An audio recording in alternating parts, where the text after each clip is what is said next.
The gravel crunched beneath my suitcase wheels as I walked up the narrow path toward the porch. The air was sharp and cold, the kind of cold that clung to your throat and made the night feel endless. The oak tree my father planted decades ago swayed against the dark sky, its bare branches scratching at the wind. Porch light spilled down the steps in a weak amber glow. I had imagined this moment differently on the plain. I thought maybe it would smell like the wood my father used to sand smooth by hand, like the summers I spent barefoot on these steps. But the smell that met me was bourbon-stale cigarettes and something rotten that had been festering in the walls for years. The door opened just before I reached it. My mother stood there. Margaret Hale. Her hair was thinner now, her shoulders smaller, like years of flinching had carved pieces off her. She did not smile. She only whispered my name like she wasn't sure if she was allowed to. Behind her stood Douglas Kane, a man who never belonged to this house. His plaid shirt was stained at the collar, his face flushed with the red of too much bourbon, the bottle still hanging from his hand. He leaned against the doorframe like he owned it. "Welcome home," he slurred. Then his fist came. No hesitation. No warning. Just knuckles and bone slamming into my mouth. The taste of blood spread fast, hot, and metallic. My head snapped back. My feet missed the top porch step and the sky tilted as I hit the ground. The porch light wobbled above me, throwing his shadow across the wall. I felt the cold wood dig into my spine as I gasped for air. The blood ran down my chin, thick and bitter. My name is Rowan Hale. This is the house my father built, and that was how my stepfather welcomed me home after 10 years. With his fist. My mother took a single step toward me, her voice caught in her throat like it wanted to be a scream but wasn't allowed out. Douglas snapped at her back off and her entire body stiffened. She backed toward the stairs like someone who had practiced retreating. The woman who once wrapped me in warm blankets now stood small and trembling in her own home. Douglas towered over me. He tilted the bottle and swallowed what was left. Bourbon dripped down the side of his hand as he wiped his mouth. I pushed myself up slowly. The porch railing was cold against my palm. His boots were planted on the step above me, giving him the height he craved. I knew this stance. He had used it before. I looked past him up to the wooden sign fixed above the porch door. The last time I stood here, it said Hale House. Now it read, Kane Property, in big black letters. My father's name had been scraped off, replaced, claimed. That was the part that hurt more than the punch. No one saw what happened. The closest house was half a mile down the dirt road. There was no traffic, no neighbors, no porch light across the street to witness the blow. It was just the night, the wind, the oak tree, and me bleeding at the foot of the steps. I could have called the police. In a city, maybe I would have. But this wasn't a city. This was a small town where the sheriff played poker with men like Douglas. If I called now, they might file a report. Then they'd drive away, and I'd be left outside with nowhere to go. Every document that tied this house to my family was still inside. The papers my father signed, the trust that carried his name, the evidence I came back for. Walking away tonight would mean giving him time to burn everything that mattered. I tasted the blood again and straightened my back. Douglas gave me a crooked smile, the kind that said he believed he'd already won. My mother's shadow stayed frozen on the stairs. She didn't say a word, not a sound. She had learned silence was safer. I had learned silence was a weapon. I brushed the blood from my mouth with the back of my hand and stared at the Kane Property sign. Wood could be stripped, paint could be replaced, names could be taken back. My father built this house with his hands. Douglas had only slapped his name on top of it. It did not belong to him. It never would. I bent down and grabbed the handle of my suitcase. My lip throbbed with each heartbeat. The porch light buzzed overhead, weak but steady.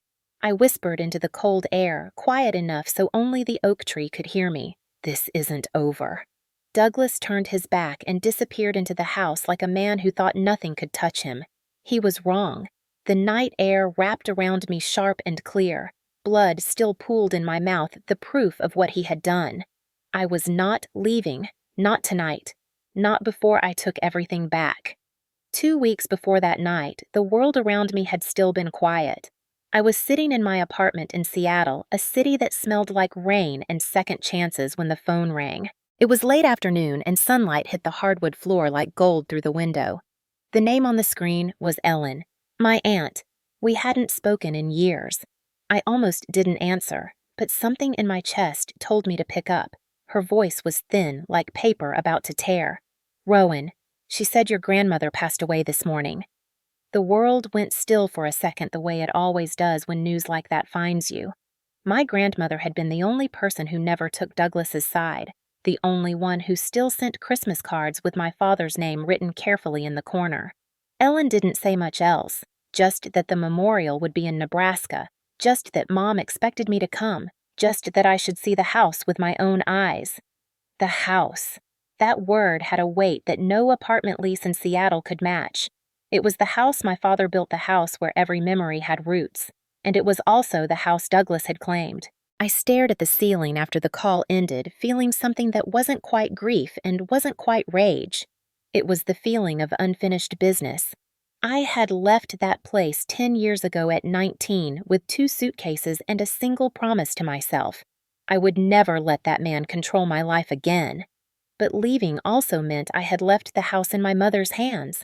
I thought it was safe. I thought the Hale Family Trust would protect it. I was wrong. Over the years, I had quietly kept the original copies of my father's documents in a lockbox at my bank. The deed, the trust papers, the co-signature line with my name on it. I used to open them once a year, like proof that what he built still existed. Now, those papers burned in my mind like a flare. I pulled them out the next morning and spread them across the kitchen table. His signature was steady and clean, just like the way he built everything. My name sat under his. Back then, I hadn't fully understood the power of that line. Now I did. It meant the house could not be taken without my signature. It meant Douglas could pretend, but he could not own it. Not legally. I booked the flight that afternoon. 2 hours from Seattle to Omaha, then a long drive through the cold plains back to the town I swore I would never see again. I told no one except my assistant at work, who raised an eyebrow when I asked for leave but didn't question me. My job at the firm paid well, but what I carried wasn't about money. It was about blood. It was about the promise I made to myself the day Douglas threw my father's photo into the trash. I remembered that moment as I folded the legal papers back into their envelope. I had been 16 then, standing in the hallway clutching the photo before it hit the garbage. He had laughed. My mother had turned away.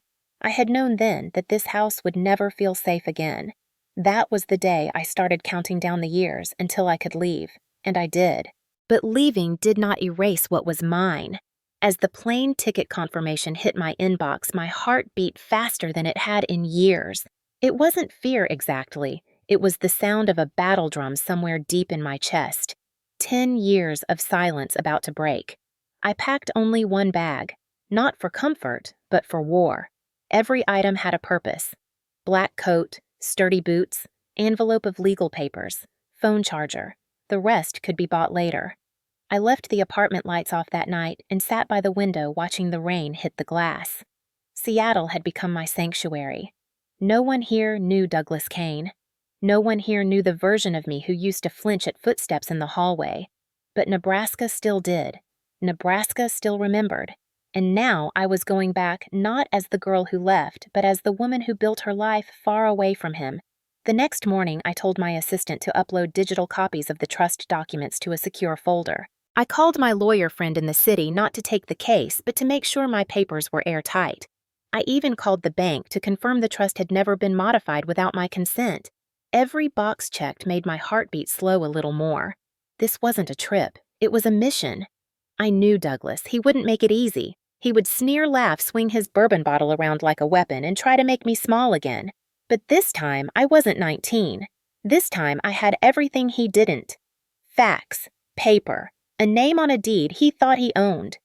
I looked out the airplane window 2 days later as the flat land stretched beneath me. Nebraska was the same shade of winter gray I remembered. Dry fields, lonely barns, roads that disappeared into nothing. But this time the cold didn't scare me. This time I was bringing the storm with me. When I stepped out of the rental car, the wind hit me like a reminder of everything I'd buried. Nebraska air was always dry in winter, but it carried a weight I hadn't felt in a decade. The house stood at the end of a long gravel path, its porch lights glowing faintly in the late afternoon haze. Once it had been the warmest place in the world. My father had built it board by board after returning from service.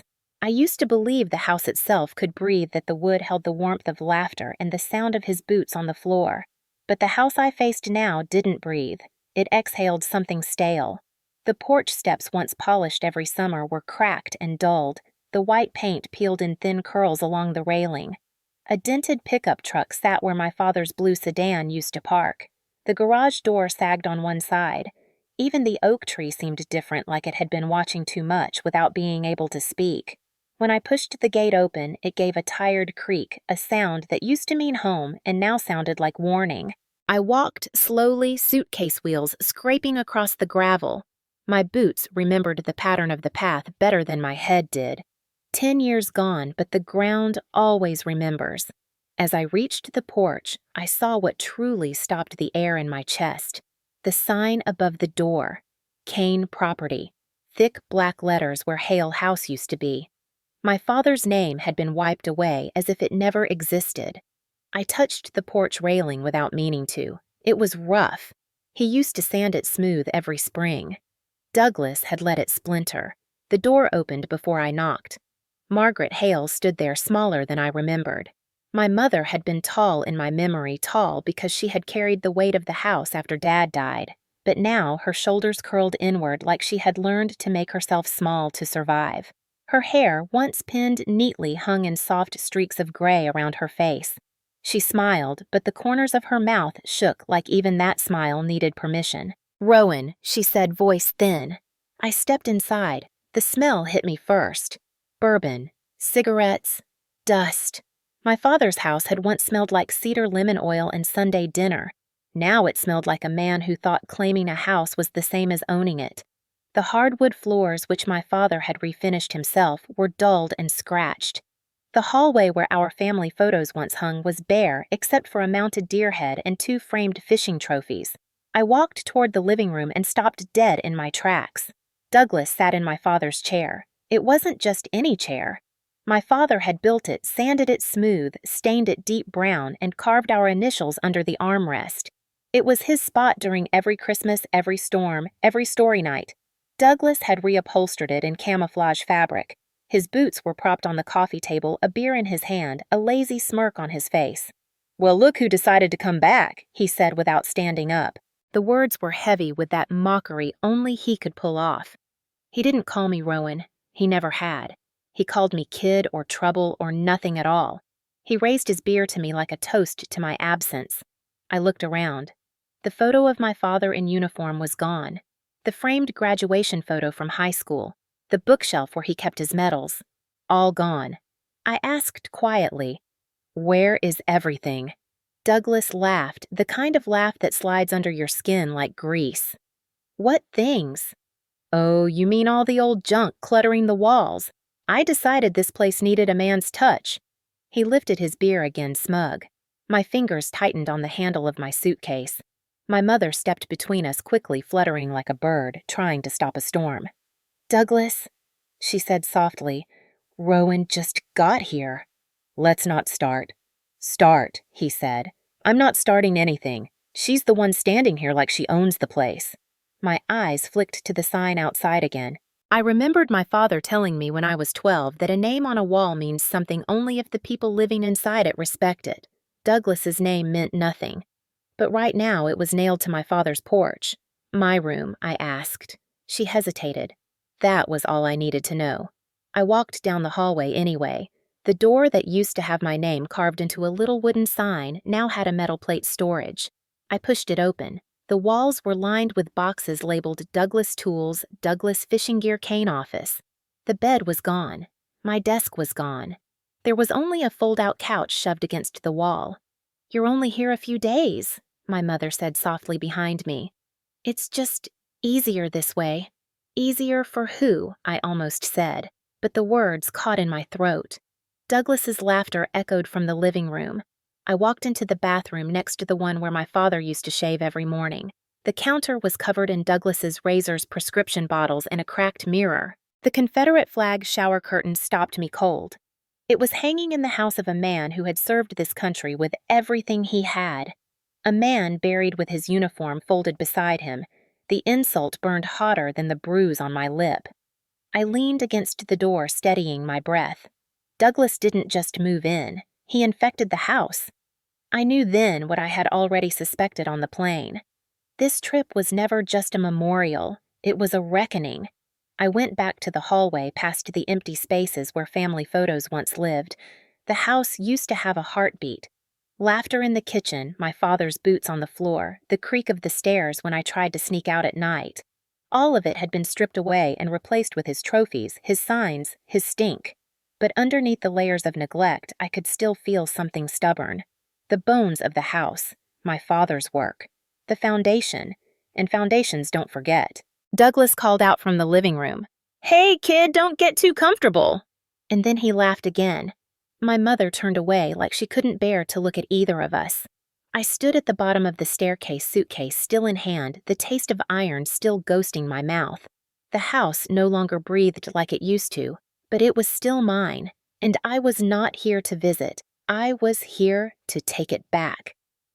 The house grew quiet after sunset in a way that didn't feel like silence. It felt like something holding its breath. The wind outside had died down, leaving only the soft creak of the porch railing. I sat on the fold-out couch in the room that used to be mine, staring at the blank ceiling. The smell of dust and bourbon soaked into everything. My old room had once been pale blue with a corkboard full of dreams I thought were solid. Now it was just drywall and the smell of a man who never belonged here. I checked my lip in the bathroom mirror. The swelling had deepened. The taste of blood still lingered in the back of my mouth. I pressed a towel to it, breathing through my nose so I wouldn't have to taste it anymore. Through the thin walls, I could hear the muffled sound of Douglas moving around downstairs. Bottles clinking. Heavy boots on the floorboards my father once polished every Sunday. My mother's voice floated faintly through the hallway, soft and fragile, trying to smooth something she would never control. I lay down, not because I felt safe, but because there was nowhere else to go. There was no hotel nearby, no friend to call at midnight. Leaving meant giving him control of the house, while I had nothing in hand to fight back with. Staying meant walking a tightrope between fear and strategy. Fear had been part of this house long before I left. Strategy was new. Around midnight, the sound of the front door opening and slamming broke the stillness. The heavy rhythm of Douglas's boots shook the floor like a warning. I heard my mother's voice again, tremoring, trying to calm him down. He barked something back that made her voice fall silent. Then came the sound of something hitting the wall. A bottle, maybe, or a fist. I didn't move. I stayed in the dark, breathing slowly the way I used to as a teenager when pretending to sleep felt safer than being awake. His steps came closer, up the stairs. A pause outside my door. For a moment, the old wood of the house betrayed me, letting his presence seep through. I could smell the bourbon before I saw the shadow stretch across the floor. I held my breath. The doorknob didn't turn. His boots kept moving down the hall. Then came the sound of him yelling at my mother in the master bedroom. I didn't want to listen, but the walls were too thin. He called her weak. He said I was ungrateful. He said I had no right to be here. He said this was his house now. It wasn't the first time I had heard words like that come out of his mouth, but it was the first time in 10 years. It felt both distant and familiar, a slow poison that had waited for me to return. I closed my eyes, my fists clenched against the sheets. My heartbeat was steady, not fast. That surprised me. 10 years ago, his voice would have made my hands shake. Now, it only made something inside me harden. I had come back for a reason, and fear was not going to win this time. At 2 a.m, I heard the sound of glass shattering downstairs. I moved quietly to the door and cracked it open. The hallway was dark, except for the weak nightlight by the stairs. Douglas was in the living room, swaying drunk beyond sense, yelling at the empty walls. My mother stood near the kitchen doorway, arms wrapped around herself, watching him with the kind of silence that has been practiced for years. He noticed me before I could close the door. His eyes caught the light bloodshot and mean. He laughed, not because anything was funny, Because he wanted me to know he had the upper hand. "Hey, kid," he slurred. "Thought you'd sneak around my house." I didn't answer. His steps were heavy as he walked toward me. The floorboards groaned under his weight. He smelled like a distillery. I stepped out of the room, not backing away. He liked it when people backed away. My mother whispered his name like a warning, "Douglas, please," but it came out as air, not fire. He stood a foot from me, swaying, tilting his head like a wolf testing prey. "You think you can just waltz back in here after 10 years, he said. "You think this is still your daddy's house?" He laughed again, sharp and ugly. I could feel my heartbeat in the cut on my lip, but I didn't flinch. He raised his hand, not fast, not dramatic, just enough for me to see what was coming. The back of his hand hit across my face. It wasn't the same as the punch on the porch. This one was slower, practiced, deliberate. I stumbled back into the doorframe. My mother gasped, but she didn't move. She never moved. I caught myself before I hit the floor. My cheek burned. He leaned in close enough that I could feel the sour heat of bourbon against my skin. His voice dropped low. "This is my house now. Don't forget that." He turned away, laughing to himself, heading back down the stairs. My mother stayed frozen where she was. She didn't even meet my eyes. She whispered something like, "I'm sorry," but the words never made it out whole. I shut the door and leaned against it, pressing my palms flat to the wood. 10 years. Nothing had changed. Except me. I sat down on the bed with my phone in my hand. My jaw throbbed. The screen glowed too bright in the dark. My finger hovered for a second, then I dialed 911. My voice was calm. The operator asked questions. I answered every one. Address, description, assault. She said officers were on their way.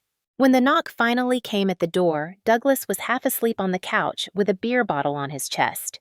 The officers took statements. They asked about injuries. I showed them the cut on my lip. They asked if there were witnesses.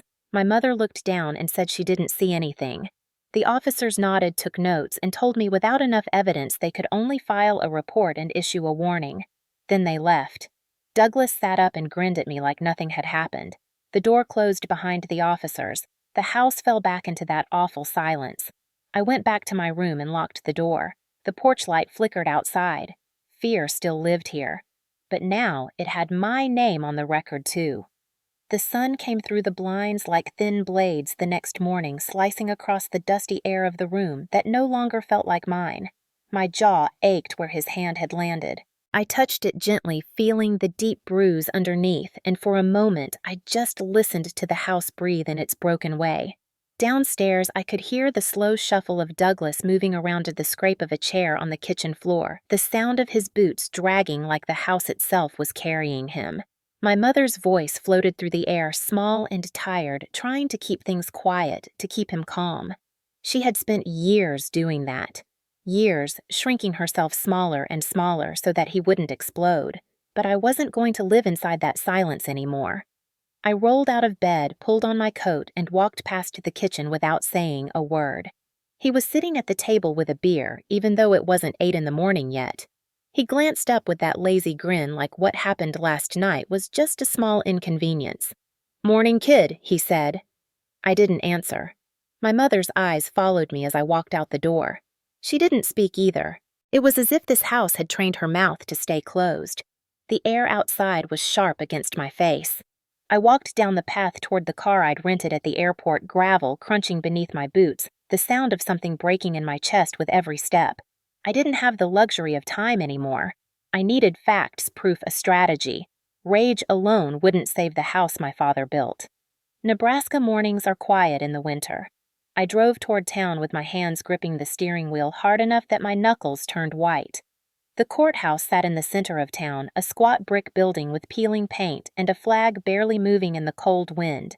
I parked, walked inside, and asked the clerk for property records tied to the Hale house. She gave me a look like she'd seen this story before.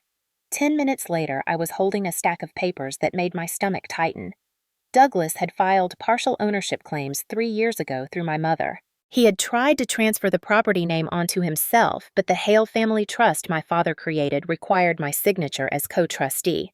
The documents showed multiple failed attempts.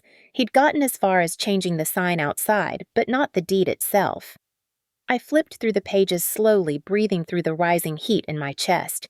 He thought he'd won. He hadn't. Not yet. I left the courthouse and went straight to the bank where I'd kept my father's original documents all these years. The lockbox key was cold against my skin as I handed it to the clerk. She brought me the file heavy with the weight of a man who built his legacy with his hands. I spread the documents across a small table in the bank lobby. Deed. Trust. Signature lines. My name printed clearly below his. The language was airtight. Douglas Kane had no legal claim. That realization hit like the first clear breath after drowning. But clarity isn't victory. He still lived in the house. He still held my mother under his thumb. He still believed I was powerless. I slipped the papers back into the envelope and walked out into the wind. The next stop was a small law office near the edge of town. The brass sign out front read Whitmore and Associates. Jonas Whitmore had been my father's friend since before I was born. He had attended every Hale barbecue, taught me how to catch trout, and showed up at my father's funeral with a folded flag. I hadn't spoken to him since I left town. When I stepped through the door, the receptionist's eyebrows lifted. She recognized the name. 10 minutes later, Jonas walked out of his office. His hair had thinned, but his eyes were the same steady blue they'd always been. "Rowan Hale," he said, almost like a question. I nodded. He ushered me inside and closed the door. I laid the envelope on his desk. He opened it slowly, reading every line like a man who respected paper more than words. When he finished, he leaned back. "He doesn't own the house," he said simply. "He's been playing king without a crown."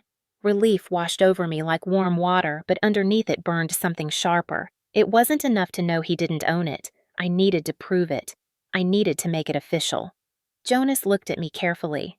"He's dangerous," he said. I nodded. "He's always been dangerous. Then you need to protect yourself first." He suggested filing for a restraining order based on the assault. He explained how to file an emergency injunction to freeze any fraudulent property claims Douglas had made. He spoke in calm legal language, but every word was a piece of armor clicking into place. When I left the office, the winter air didn't feel quite as heavy.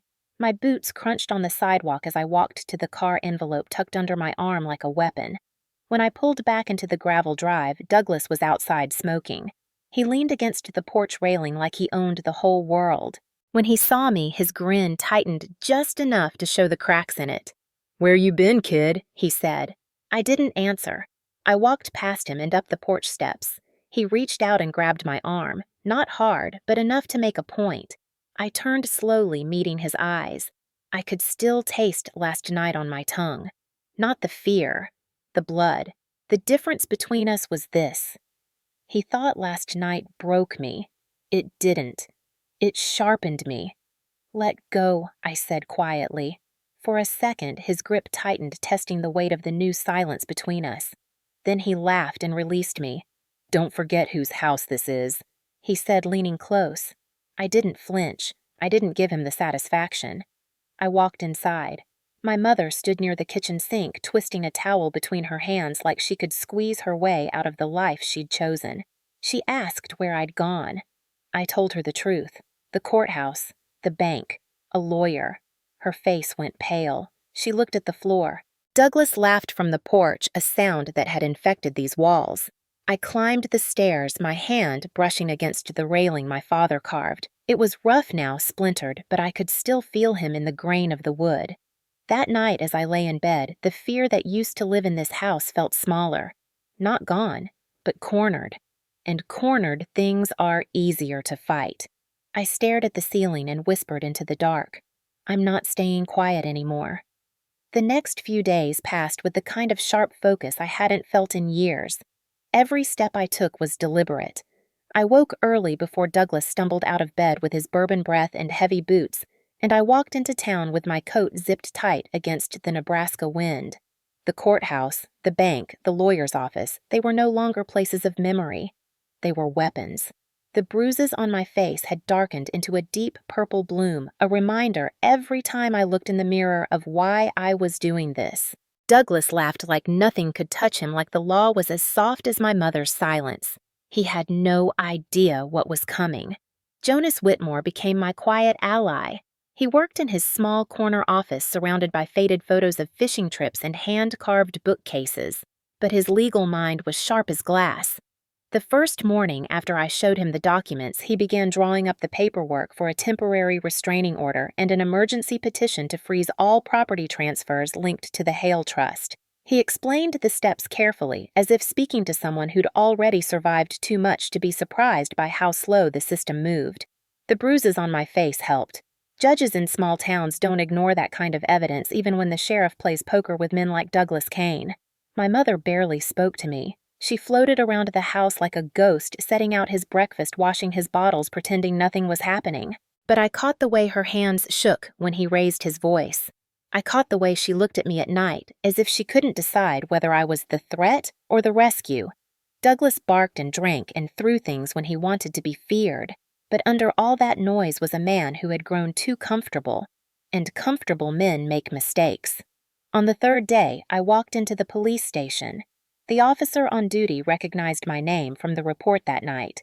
He didn't smile, but his voice softened slightly. He took the restraining order filing from my hands and nodded when I showed him the photos Jonas told me to take of my bruises before they faded. "This isn't the first time we've had reports from that house," he said quietly, "but it might be the first time something actually sticks." He gave me a copy of the case number, and that simple sheet of paper felt heavier than Douglas's fist. I drove home slowly, the winter light reflecting on the frozen fields. I rehearsed every word in my head. Fear feeds on hesitation, and for 10 years I'd been silent. That was over. Back at the house, Douglas was on the porch with his boots up on the railing, cigarette dangling from his mouth, laughing into his phone. He didn't even look up when I walked past him. That arrogance would be his undoing. Upstairs, I locked the door to the small storage room that had been my bedroom and began laying everything out on the bed. The copies of the trust papers, photos of my bruised lip and cheek, the restraining order filing, my ID, the property documents showing his fraudulent claims, a small folder of screenshots showing online listings where he had sold some of my father's military collectibles to collectors. Jonas had told me those would matter. Men like Douglas always leave a paper trail. They think they're too clever to be caught. He wasn't. I printed out the screenshots at the library in town, my hands steady as the machine spat out each piece of his undoing. When I came back that evening, the house smelled like cigarettes and cheap beer again. He was watching some sports channel too loud in the living room. My mother was sitting in the corner with her hands wrapped around a cold cup of coffee like it was the only thing tethering her to the room. He didn't notice the file I was holding. He never noticed anything that wasn't directly in front of him. That night, I made the call to Jonas to confirm everything was set for filing in the morning. He answered on the second ring voice, calm as always. "We'll serve him tomorrow," he said. I lay back on the bed, staring at the ceiling. This house had been the place where fear lived, but now it was the staging ground of something else. Quiet strategy. And strategy doesn't yell. It doesn't flinch. It waits. The next morning, I dressed in black. It wasn't about making a statement. It was about control. If Douglas was going to see me, I wanted him to see something he couldn't rattle.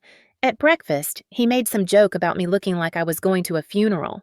I didn't respond. My mother's fork paused halfway to her mouth, but she said nothing. When I walked out the door with my folder tucked under my arm, he called after me some slurred mockery about wasting my time. I kept walking. At the courthouse, Jonas met me on the steps. His suit was wrinkled and his tie crooked, but I had never felt more grateful for anyone in my life.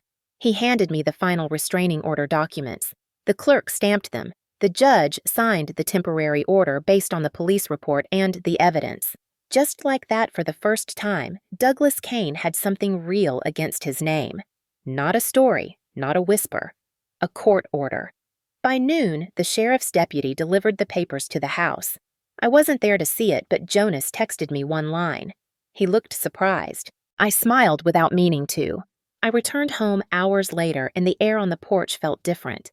Douglas was pacing crumpled papers in his fist jaw tight. His confidence had cracks in it now. "You did this," he said when he saw me. His voice wasn't loud, but there was something dangerous in the way he said it. I met his eyes without looking away. His hands clenched, then loosened. He was used to power, not limits. The restraining order meant he couldn't touch me, threaten me, or enter my room. It meant his fortress suddenly had rules. My mother stood at the doorway like someone caught between two storms. She didn't speak. She never did when it mattered most. That night, I moved my documents into a small fireproof box and slid it under the bed. I started documenting everything, every comment, every bottle, every slammed door. Jonas said if Douglas tried to retaliate, it would only strengthen the case. I waited. Strategy isn't loud. Strategy is patient. 3 nights later, I woke to the sound of him slamming a door downstairs, yelling at no one. My mother was crying softly in the kitchen.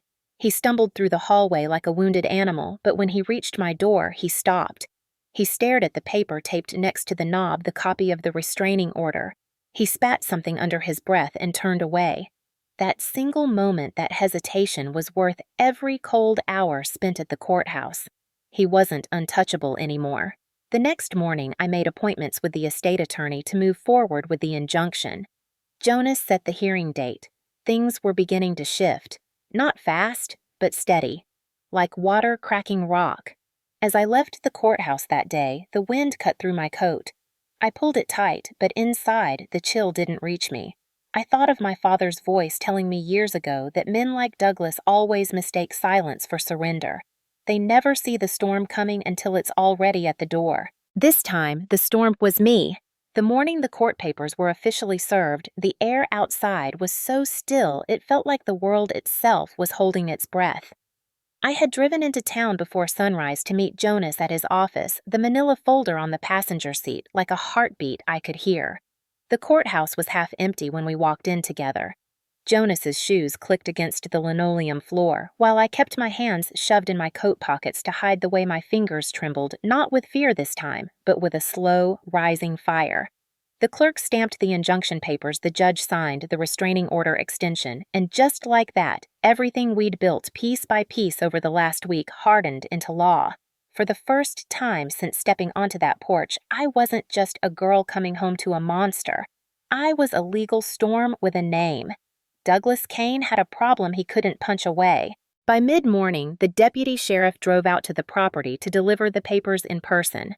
Jonas told me to let them handle it, but I parked down the road anyway. I needed to see it. The deputy walked up the path papers in hand, while Douglas stood on the porch, cigarette hanging from his mouth like a challenge. My mother was behind him, hands wrung together at her waist, face pale. The deputy spoke first. Douglas tried to laugh. Then, his smirk started to falter. The deputy handed him the papers, said something firm, and pointed to the restraining order notice taped to the inside of the folder. I saw Douglas's jaw clench. His cigarette fell to the ground. For a long second, he just stood there, shoulders drawn tight like a man who'd been told for the first time in his life that his fists didn't mean anything here. Then the deputy turned and walked back down the path, leaving Douglas standing alone on the porch. I stayed in the car, watching the small shift in his posture. The kind of shift that tells you the game just changed. When I walked up the driveway after the deputy left, the air felt different. Not safe, but heavier. He looked at me like I was no longer just the kid who used to flinch. "You did this," he muttered. His voice wasn't slurred this time. It was sharp, controlled. He wasn't drunk. That made him more dangerous. I didn't say anything. The papers in his hand said everything for me. He stepped forward, then froze. He had read the words, restraining order. No threats, no contact, no harassment, no intimidation. He stepped back like the porch itself had built a wall between us. My mother was still at the doorway. She looked between us like someone watching two fires burn in opposite directions. She whispered his name, Douglas, but it came out empty. He turned away and slammed the door hard enough to make the porch light shake. That sound didn't scare me anymore. Inside the house, he stomped through the kitchen, slamming drawers and muttering under his breath. I stood in the entryway with my hand against the railing and felt something settle into my bones. The restraining order wasn't armor. It was a blade, and blades cut. That afternoon, Jonas filed the injunction to freeze all property transfers connected to the trust. By evening, the court clerk confirmed the house was locked legally. Douglas could drink stomp and pretend all he wanted, but he couldn't sell the house. He couldn't change the deed. He couldn't erase Hale from the records no matter how loud he shouted. The law had wrapped around the property like a fence he couldn't climb. My mother didn't say a word when she found the court papers spread across the kitchen table that night. She stared at them like they were written in a language she no longer understood. Her hands shook as she traced the Hale name printed at the top of the documents. I thought for a second that she might cry, but she didn't. She just whispered, "How did you do this?" And I answered without looking up, paper cuts deeper than fists. She flinched a little at the words, not because she disagreed, but because she knew they were true. After dinner, Douglas sat outside on the porch steps, smoking in the dark. He didn't call me kid this time. He didn't say anything at all. The silence between us was louder than his fists had ever been. The next day, the neighbors began to notice the deputy's car parked near the property. Small towns have long memories and fast mouths. It wouldn't take long for everyone to know Douglas had finally been served. Men like him thrive on control, but they rot in the light. I watched him from the upstairs window as he paced the driveway like a caged dog. His swagger had cracks. His fists were still there, but the law was a wall between them and me now. Jonas called later that afternoon to confirm the injunction had been approved. The house couldn't be touched. Every fraudulent claim Douglas filed over the years was frozen pending a hearing. If he tried anything, he'd be facing not just me, but the full weight of the court. I thanked Jonas, and for the first time in a long time, I felt my breath come easier. That night, I heard Douglas yelling downstairs again. Not at me, not even at my mother, just into the air. The sound of a man who felt the ground shift under his boots. He threw a bottle at the wall. I heard it shatter, but he didn't come upstairs.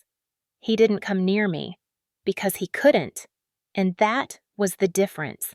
Power is loud when it goes unchecked, but when the law steps in, even the loudest bully starts to sound small. 2 nights later, I woke up to the sound of the deputy's car pulling into the driveway. Douglas had violated the restraining order by showing up drunk at my door after midnight, banging on it and screaming my name. But this time when I called the police, they didn't just take notes. They put him in the back of the car. He shouted something at me as they led him away. The night air froze the words before they reached me. I stood on the porch barefoot in the cold, watching the red and blue lights fade into the darkness. My mother was behind me, wrapped in a robe, her eyes wide like she couldn't believe what she'd just seen. She whispered, "They actually took him." And I said, "Yes, because now they can." I closed the door slowly, feeling the house settle around me in a way it hadn't in years. It wasn't safe yet, but for the first time, it was quieter. I went upstairs and sat on the edge of the bed, staring at the file box under it. Paper, not fists. That was the way forward. The next morning, the neighbors stared a little longer when I went to get the mail. Some nodded, some whispered. In small towns, justice has its own rhythm. It moves slow, but when it comes, it echoes. Douglas was released that afternoon, but the arrest made the restraining order ironclad. Any slip now would cost him more than his pride. He avoided my eyes when he walked back up the porch steps. The sheriff's warning had gotten through. My mother didn't try to smooth it over this time. She didn't say his name. She just stood still. He disappeared into the house like a man who could feel something slipping out of his hands for good. Upstairs, I locked my door and sat against it, not out of fear, but out of steady control. This house was no longer his stage. It was my battleground, and I was finally winning. Not with noise, not with anger, but with paper and patience. The air in the house shifted after the night the deputies took him away. It wasn't peace. It was the brittle silence of a cornered animal waiting to strike. Douglas moved differently now. He wasn't as loud, not in the way he used to be, but every step carried a weight that made the floor groan. He paced the porch at night like a dog scratching at a locked gate. I knew that look in his eyes when he came back. He had been humiliated. Men like him thrive on control, and when that control starts to slip, they claw. The next morning, he was already on the porch when I came downstairs. His cigarette burned low between 2 fingers. The cold Nebraska air turned his breath into smoke that hung around him like a second skin. His eyes followed me all the way to the bottom step. He didn't speak. He didn't need to. His silence was deliberate now, sharpened into a blade he wanted me to feel. I didn't flinch. I walked straight to the car, started the engine, and left for town. Fear was what he wanted. I wasn't giving him any. But I also knew better than to mistake his quiet for surrender. Cornered animals don't give up. They wait. At Jonas's office, the papers were already stacked neatly on the desk. The injunction was solid. The restraining order had teeth now after his arrest. One more violation and he would face real jail time. Jonas leaned back in his chair and studied me. "You need to be careful, Rowan. This is usually when men like him make their biggest mistakes." I nodded because I already felt it in the walls of the house. Something was coming. That night when I pulled into the gravel drive, his truck wasn't there. For a few seconds, the cold bit deeper. The porch light was on, but the house was still. I stepped inside quietly. My mother sat at the kitchen table, clutching a cup of coffee like it was a shield. She didn't even look up when I came in.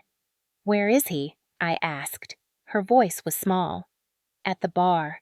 He's been there since morning." She said it like a confession. My jaw tightened. Men like Douglas don't drink quietly when they're losing power. They drink to make their next move. I locked my bedroom door that night, file box under the bed phone fully charged on the nightstand. My heartbeat was steady. Strategy was still on my side. Sometime after midnight, I woke to the sound of tires on gravel. Headlights swept across the wall of my room like a slow-moving blade. I sat up in the dark. The truck door slammed. Heavy boots on the porch. The door creaked open. He was home. His voice drifted up the stairs, low and venomous. He wasn't yelling this time. He was talking to himself, muttering like a storm building under the floorboards. I heard the fridge open. A bottle hit the counter. My mother's voice came soft and frightened, trying to keep him calm, trying to pour water on a fire that had been burning for years. Then his footsteps turned toward the stairs. My pulse quickened, but my hands were steady. He stopped outside my door. The sound of him breathing seeped through the wood. A few seconds later, the doorknob rattled. The restraining order was taped next to the handle. I had made sure he couldn't forget. He spat out a curse, slammed his hand against the door once, and then stormed back down the hallway. I lay back on the bed, listening to the angry rhythm of a man boxed in by something bigger than himself. That was night 1. By day 3, he'd hired a lawyer, not a good one. Just someone cheap enough to tell him what he wanted to hear. He started spreading rumors around town that I was just after the house for money, that I was the ungrateful daughter who had abandoned her mother. Small towns love stories like that. But whispers don't scare me. They're only noise. Jonas had already anticipated this. His advice was clear. Let him talk. Every word he throws out makes him look more desperate. And desperation is evidence. On the 5th night, desperation turned into action. I woke to the sound of glass shattering downstairs. For a moment, I couldn't tell if it was a window or a bottle. Then the front door slammed. The sound of boots thudded through the hallway. I grabbed my phone, turned on the voice recorder, and pressed it against the door. He was in the kitchen, throwing things, growling like a caged thing. My mother's voice rose, trying to calm him, but he wasn't hearing her. I cracked the door an inch. Through the darkness, I saw him stumbling around with a half-empty bottle in his hand. His eyes caught mine. For a heartbeat, the world shrank to just that look. Mean. Wild. He lunged toward the stairs, but when he reached the bottom step, he stopped. His eyes flicked to the restraining order. He knew. If he touched that door, it wouldn't just be yelling anymore. It would be handcuffs again. He stood there breathing like a bull in a pen, his fingers twitching on the bottle. Then he hurled it against the wall instead and roared into the night. The sound split the house in half. My mother crumpled onto the kitchen chair. I dialed 911. 911 with one finger. The deputies knew the address by now. When the cruiser lights cut through the front windows, Douglas stepped onto the porch, hands out, drunk and snarling. The deputies didn't even need me to say a word. They cuffed him while he spat curses into the cold air. The neighbors had their porch lights on this time. They watched. The small town secret wasn't a secret anymore. When they drove him off, my mother whispered, "What happens now?" I looked at her and said, "Now the law does its job." The next morning, Jonas called with the news I already knew was coming. His second arrest would make the restraining order permanent and make it nearly impossible for any judge to grant him leniency in the property hearing. Douglas could try to fight, but the walls were closing in. His lawyer sent a letter claiming I was manipulating the system. Jonas laughed when he read it. A letter like that doesn't scare anyone. If anything, it proved how rattled he was. But cornered animals don't always follow rules. A week later, I came home from town to find the lock on my door scratched. He hadn't broken in. Not yet, but he'd tried. The deputy increased patrols past the house. Jonas accelerated the hearing schedule. Every attempt he made to intimidate me only added weight to my case. His anger was no longer a weapon. It was evidence. The night before the court date, I stood on the porch staring up at the sign that still read Kane Property. The wind was cold, biting through my coat, but I didn't shiver. The oak tree loomed like a witness to everything he'd done. He thought his name carved on that sign made this house his. But the law was bigger than his fists, and I had built a wall around myself that he couldn't punch through anymore. Inside, my mother sat on the couch staring at the blank TV. She had started saying less with each passing day, like a woman who didn't know which future to bet on. She whispered, "He's going to fight back. I said he already is, and he's losing." That night, I double-checked every document, every photo, every audio file of his outbursts. I laid it all out on the floor like armor. He thought cornering me would make me break, but cornered animals only scare people who don't have bigger teeth behind them. The law was behind me now, and tomorrow he would find out what that really meant. The morning of the hearing broke with a sky the color of old tin, heavy and quiet, as if the wind itself was waiting. I dressed carefully, not in black like I had during the early filings, but in navy. Solid. Calm. I wasn't going to court as a trembling daughter anymore. I was going as a co-trustee, as someone with her name carved in the legal record of that house. My hand tightened on the folder as I stepped into Jonas's old pickup truck. He'd insisted on driving me himself. The courthouse sat at the edge of town, a red brick building with white columns that had seen generations of family fights, divorces, land disputes, and quiet reckonings. This was just another case to them. But to me, it was the moment my father's house stopped being haunted. Jonas walked beside me as we went up the courthouse steps, his worn briefcase under his arm. The hallway inside smelled like old wood and stale coffee. A deputy nodded at me when we entered the courtroom. He was one of the same men who had taken Douglas away the last time. There was something steady in his eyes now, something that told me I wasn't alone in this fight anymore. Douglas was already there when I walked in. He sat at the defendant's table in an ill-fitting suit that looked like it hadn't seen the light of day in years. His lawyer was a short, impatient man in a cheap tie, shuffling papers like they could hide the cracks in their case. Douglas's jaw was tight, his eyes small and mean, but when he looked at me, he didn't see the girl who used to flinch on the staircase. He saw someone he couldn't hit anymore. I met his stare and didn't look away. My mother sat on the back bench. She wore a plain gray coat. Her hands twisted the hem like it was a rosary. She hadn't chosen a side out loud, but the bruises and the police reports had already spoken for her. The judge entered. A gavel struck once. The air shifted. The courtroom was full of neighbors pretending they were just curious, their whispers swallowed into silence when the bailiff called the case. Jonas's voice was calm when he opened. He laid out the history of the trust, my father's name, my legal standing, the attempts Douglas had made to fraudulently claim the property. He presented the restraining order, the arrest records, the photos of bruises, the screenshots of his online sales of my father's things. Each piece slid onto the record like a nail in a coffin. Douglas's lawyer tried to object, but the judge shut him down more than once. You could feel the weight of the paper stacking higher on our side of the room. Then came Douglas's turn. His lawyer spoke first, painting him as a misunderstood stepfather who had just been trying to keep the property from abandonment. He tried to make me sound like the distant daughter who came back only when money was involved. It might have worked if the bruises didn't exist, if the deputies hadn't carried him away in handcuffs twice, if the trust papers hadn't been clear and cold as stone. But they did exist. They were real, and no cheap tie could argue with that. Then Douglas stood. He insisted on speaking. His voice had the same rough edge it always had when he wanted to sound in control. He called me ungrateful. He said I'd left my mother alone. He said I was trying to ruin him. He said this house was his home now that he'd fixed it, lived in it, paid for it. The words tumbled out like a man trying to build a wall out of wet sand. I didn't flinch. Not once. The judge leaned forward slightly when he raised his voice, and a deputy stepped closer. It wasn't a fistfight anymore. This was paper and law, and here I had the ground. When he finished, Jonas rose slowly, his glasses sliding down his nose in that deliberate way that made him look calmer than anyone else in the room. "Mr. Kane," he said, "could you tell the court who is listed as trustee on the Hale Family Trust?" Douglas hesitated. "My name," he muttered. Jonas nodded.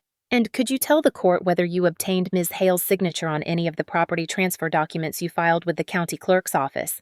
Silence. Jonas's voice didn't rise. He didn't need to. "So the answer is no." "Correct." Douglas's jaw clenched. "Correct," he said. Jonas stepped back. "No further questions." The judge looked down at the papers spread across the bench. She didn't speak for a long moment. When she did, her voice was even and precise. "The trust is legally binding," she said. Mr. Kane had no legal standing to alter ownership of the property without Ms. Hale's signature. Furthermore, the court has reviewed police reports and restraining order violations that demonstrate a clear pattern of harassment and violence. Her eyes shifted toward him. "This court does not reward coercion." Her gavel came down once. "The house and surrounding property are hereby returned solely to the Hale Family Trust under the legal stewardship of Ms. Rowan Hale. Mr. Kane is permanently barred from the property. The restraining order remains in full effect. Violation of this order will result in immediate incarceration." The words hung in the air like a door slamming shut behind a man who'd been too loud for too long. Douglas sat still for a second, his hands gripping the table like he could squeeze reality into a different shape. His lawyer whispered something to him, but the words didn't land. He stood suddenly, and for a heartbeat, the old fury flared in his eyes, the same one I'd seen on the porch that night he punched me. But there were deputies here, and he wasn't the king of anything in this room. The deputies moved before he could speak. They didn't cuff him this time, but they surrounded him. He dropped his gaze, shoulders slumped like the fight had been pulled out from under him. He walked out of the courtroom a smaller man than he'd ever let himself be. My mother didn't move. She just stared at the floor hands clenched in her lap. Jonas put a hand on my shoulder. "You won," he said softly. It didn't feel like victory yet. It felt like the moment before you let yourself breathe again. Outside the courthouse, the air was crisp and sharp, the kind of cold that wakes your lungs. Neighbors stood on the steps pretending not to stare. Someone whispered my name. Someone else said good for her under their breath. It didn't matter. What mattered was the paper in my hand stamped by the court bearing my father's name and mine. The house was mine again. Not because Douglas gave it up, but because he never owned it in the first place. My father's trust had held even when my courage hadn't. I walked down the courthouse steps with my head high. Jonas followed behind me, his boots slow and steady. He didn't talk much. He didn't need to. We'd spent weeks building to this moment. Every bruise, every whispered threat, every court paper, it all led here. My mother stepped out last, blinking against the gray sky like she didn't quite know where to stand. She had lived under Douglas's thumb for so long that freedom wasn't a feeling she recognized yet. She walked toward me slowly. For a second I thought she might turn away, but she stopped in front of me, her voice trembling. "I'm sorry." It wasn't loud. It wasn't enough to fix what had been broken, but it was something. I nodded. The deputy who'd stood by me that night on the porch drove past as we stood in the parking lot. He raised 2 fingers off the wheel in a quiet salute.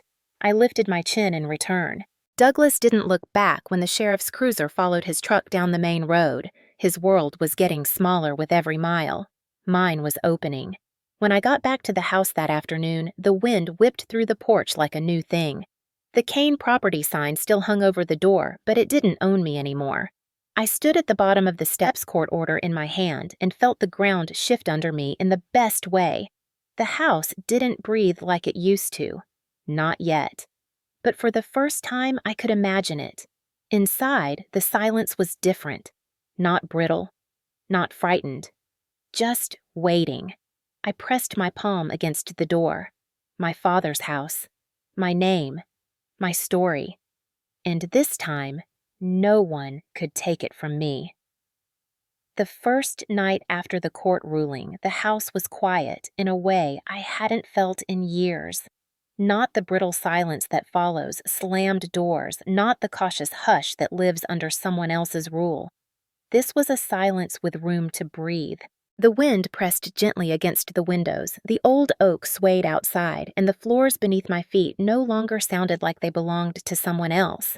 I stood in the hallway long after the sun had gone down, staring at the door frames, the scratches in the wood, the dents in the walls, all the scars Douglas had left behind.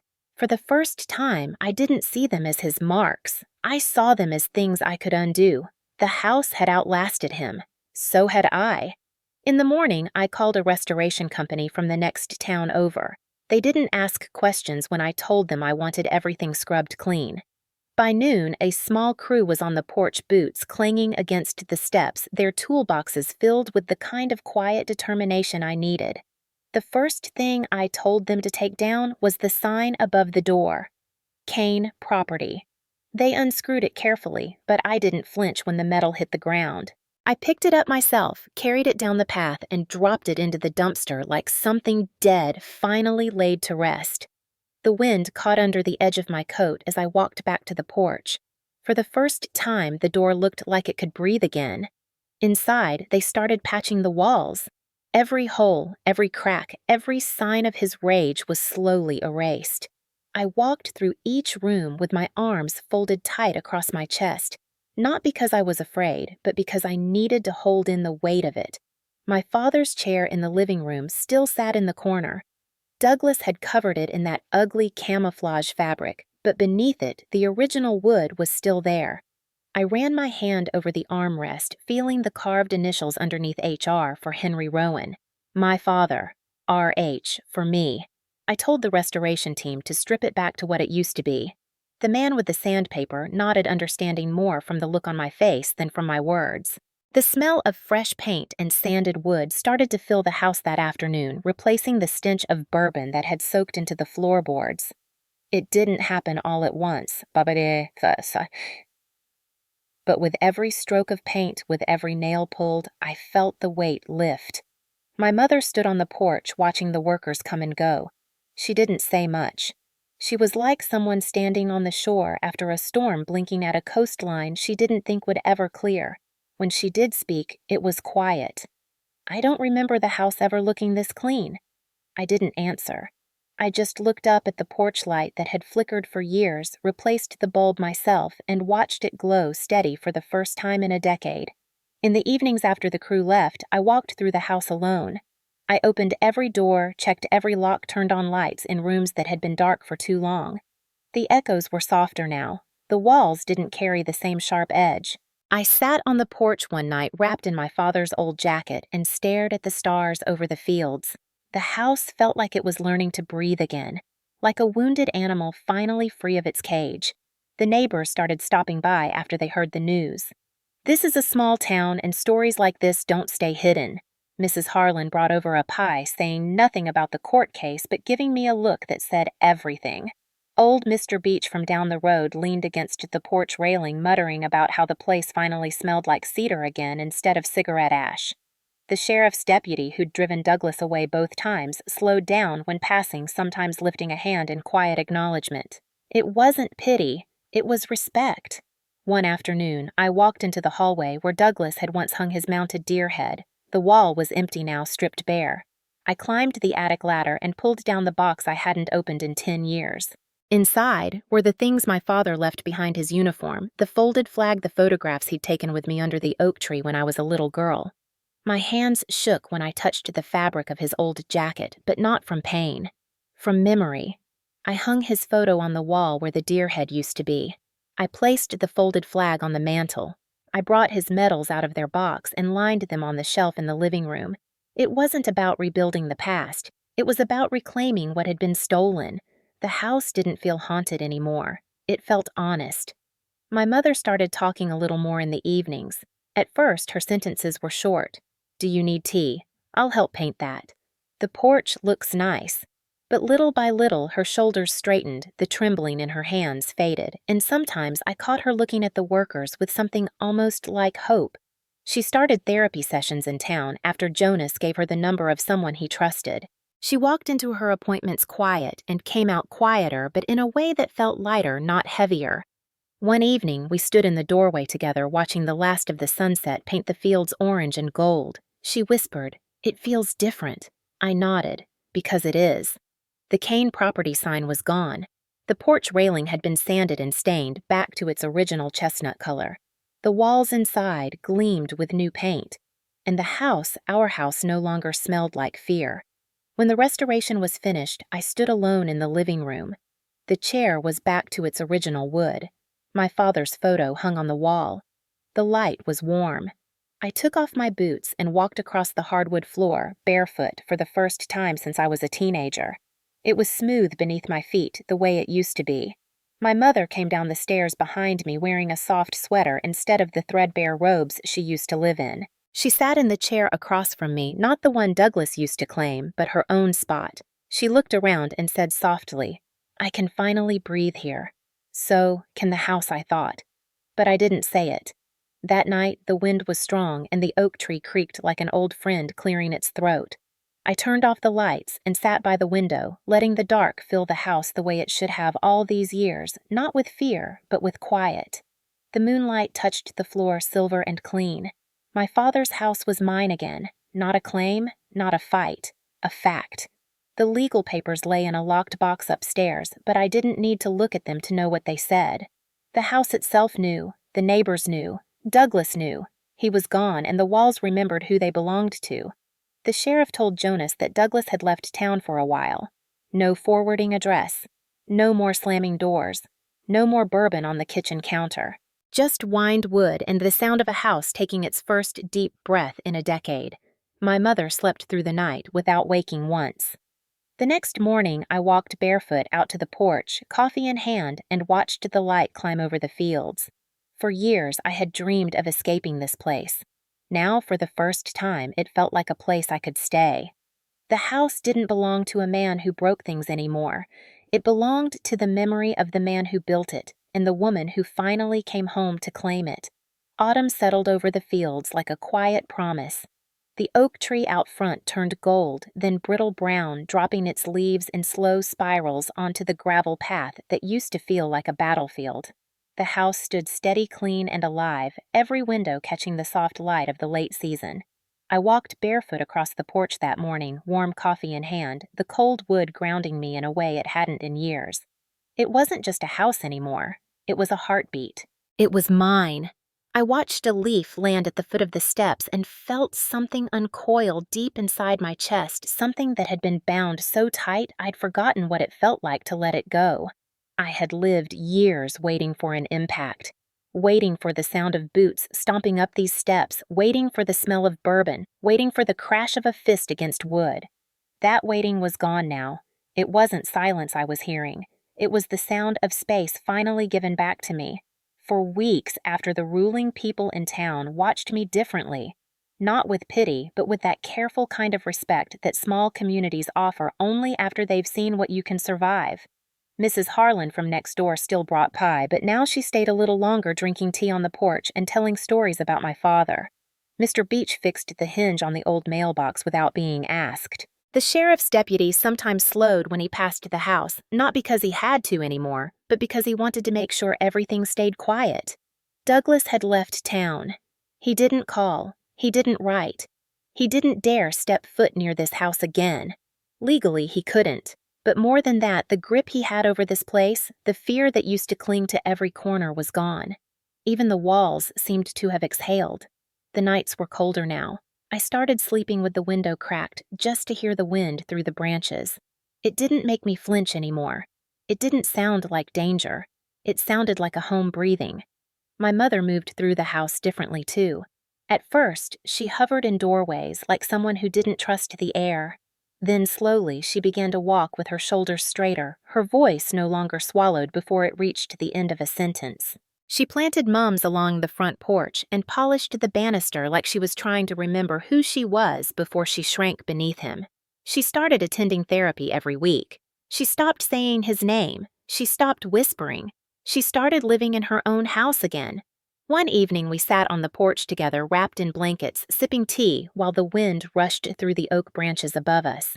She looked out at the empty road and said, "I used to hate this quiet. I thought it meant he was angry. Now it just sounds like quiet." I didn't respond. I just let the stillness sit with us. It wasn't something to fear anymore. It was a gift. Inside, I had replaced the final thing he'd left behind. The camouflage fabric on my father's chair was gone, stripped and sanded back to the smooth wood. I'd had the original fabric carefully restored, faded blue, soft to the touch. The house smelled like lemon oil and fresh paint again. The kitchen clock that had stopped the night my father died now ticked softly. The upstairs hallway, once filled with his heavy footsteps, held nothing but light. I walked it barefoot some nights just to hear nothing but my own steps. I had lived with the sound of fear so long that the absence of it felt like a song. Jonas came by one afternoon with a brown envelope. The deed transfer officially updated. It was already decided in court, but he wanted to hand me the certified copy in person. He held it out like a small, quiet victory. I took it without fanfare. It wasn't the paper that mattered. It was what it meant. He grinned, that tired, kind grin of his. "Your dad would have liked seeing you fight this way," he said. He didn't mean it like a movie line. He meant it like a truth. And for the first time in years, I let myself believe it. After he left, I walked out to the oak tree. The late afternoon sun stretched across the fields, warm and soft, the light catching the rust-colored leaves still hanging on. I pressed my palm to the bark. I used to sit under this tree as a kid when I was too scared to go inside. It had been my refuge then. It didn't need to be anymore. Now it was just a tree. A good one. One that belonged here. I walked back toward the house slowly, the porch steps creaking softly beneath my weight. For the first time, the creak didn't sound like warning. It sounded like welcome. That night, my mother made dinner. Real dinner. The kind we hadn't had since before he came. She lit a candle in the kitchen window, a small thing, but it felt monumental. The house glowed softly from the inside out. We ate at the table without fear. There was no bottle of bourbon tipping over on the counter, no heavy boots, no shouting, no walking on eggshells. Just the sound of forks on plates and quiet conversation. She asked about Seattle. I asked about her garden. It was the kind of talk we used to have when I was a child, and this house felt big and safe. When I went to bed that night, the old familiar knot in my stomach wasn't there. I fell asleep to the wind and the sound of the oak leaves brushing against the siding. The next morning, I woke before sunrise, padded downstairs, and opened the front door. The chill hit my face sharp, but not unfriendly. I stepped onto the porch barefoot, holding my mug in both hands, and stared down the gravel path. The Kane property sign was gone. The porch railings were stained chestnut. The air smelled like cedar again. The house was breathing. I sat on the top step and whispered to no one. This house is mine, not because I needed to say it out loud, because I wanted the walls to hear it too. Over the next weeks, I found small ways to fill the spaces he'd emptied or corrupted. I framed a photo of my father holding me as a baby and hung it above the mantel where his trophies had been. I replaced the cracked mirror in the upstairs bathroom. I refinished the floor in the hallway where his boots had gouged the wood. I planted sunflowers along the back fence, just like my father used to. It wasn't about erasing the past. It was about reclaiming every inch of it. I wasn't haunted anymore. I was home. The neighbors began stopping by, not out of pity, but because the house felt alive again. A house can hold a story, and this one was holding mine. Mrs. Harlan sat on the porch one afternoon and told me how the town used to call this place Hale House, because my father was the kind of man who waved to everyone. She said, "It feels like that again." I smiled, not because I needed her approval, but because I knew she was right. The house was finally telling the right story again. My mother started painting the kitchen cabinets pale yellow. She hummed while she worked. She hadn't hummed in 10 years. Some nights, she slept with her door open. She didn't have to hide anymore. She wasn't healed overnight, and neither was I, but every coat of paint, every fixed hinge, every quiet meal chipped away at the years we had lost. Douglas was gone, but what he had broken wasn't beyond repair. I was living proof of that. One evening, I found myself sitting at the kitchen table with the lights low, staring at the court order folded neatly in front of me. I didn't need it to remind me what had changed. I kept it because it was proof that monsters don't get to keep what they build from fear. Paper cuts deeper than fists. I remembered saying that to my mother. It was true then. It was truer now. I stood, walked outside, and leaned against the railing my father had carved. The porch light glowed steady above me. The town was quiet, the kind of quiet that didn't carry danger anymore. The oak rustled overhead. For a moment, everything felt still in a way that didn't scare me. It felt earned. I thought of my father, of the way he used to whistle while sanding this railing, of the way the house used to fill with sound that wasn't shouting. I wasn't imagining ghosts anymore. I was remembering warmth. I set the mug down, brushed a hand against the wood, and whispered, "We're home, Dad." I didn't cry. I just breathed. The house breathed with me. Later that night, when I sat down at the old desk upstairs, I opened my laptop and wrote down everything I'd been through. Not for him, not even for me. For the girl I used to be, the one who stood in the cold, bleeding on the porch that night. She had no idea that one day she'd sit in this house unbroken, steady her name on the deed, the law on her side, the fear gone. She had no idea that the house would outlive the monster, but it did, and so did she. I wrote until the stars disappeared and the sky began to gray with dawn. When I stepped outside again, the wind rushed through the oak leaves. The gravel path stretched forward, no longer a place of return, but a place of beginning. My mother joined me on the porch, hair loose, eyes clear in the morning light. She stood beside me for a long time without speaking. Then she said, "It's yours now." I shook my head. "No, it's ours." She smiled, and it was the first real smile I'd seen on her in years. The sun broke over the fields. The house stood steady behind us. The fear was gone. This was closure. This was home. And this was my story. If you're watching this, if you've ever felt trapped in the house, someone tried to steal from you, your home, your voice, your story, know this. Paper can be stronger than fists. Silence doesn't have to mean surrender. One day, that house can breathe again too. Where are you watching from? If this story speaks to you, tell me. And don't forget to subscribe. Stories like this deserve to be heard. If you're still here with me at this moment, you've walked through every breath of this house, every echo of a fight that wasn't just about walls and floors.